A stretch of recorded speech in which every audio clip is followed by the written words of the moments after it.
July 15th, 1988 brings us another milestone as we're hitting the Famicom's 5th birthday. 5 years and the Famicom is really hitting its stride. Of course, we're not halfway through the system's lifespan yet.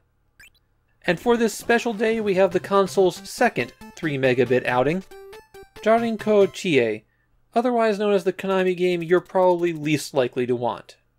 Jarin-ko Chie is a wildly popular comic in Japan.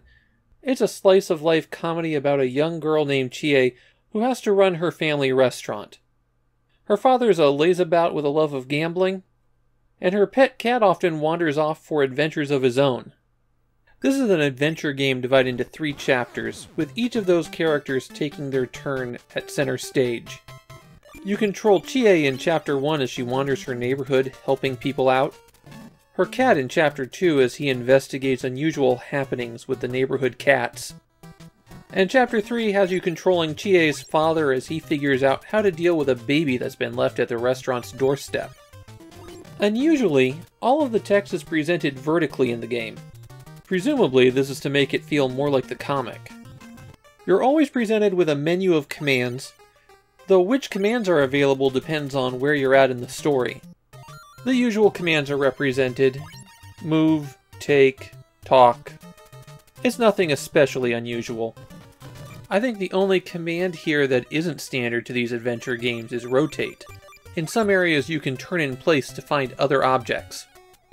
Jarin-ko Chie receives praise from Japanese players for being very well written. Apparently the writing and the visuals are just about exactly like the comic. Of the 3 chapters, I like Chapter 2 the best, probably due to the absurdity translating well.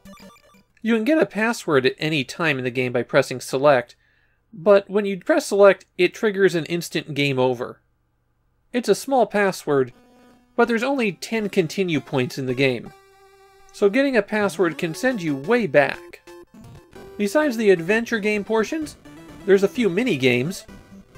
The climax of Chapter 1 is Chie learning to hit a baseball, and toward the end of Chapter 2 you have a riddle game and a fight against Moby Cat. There's also gambling mini-games in Chapter 3. Those are notable for being entirely luck-based. And failing at any of these mini-games is an instant game over. The game Jarin-ko Chie is really well regarded in Japan, but I doubt that anyone outside the country is going to care much for it. Its primary draw is the license, so if you're not familiar with that, you're not going to get a lot out of the game. It is Konami's only foray into the adventure game genre for the Famicom. I don't think it was the only one because this was a failure though.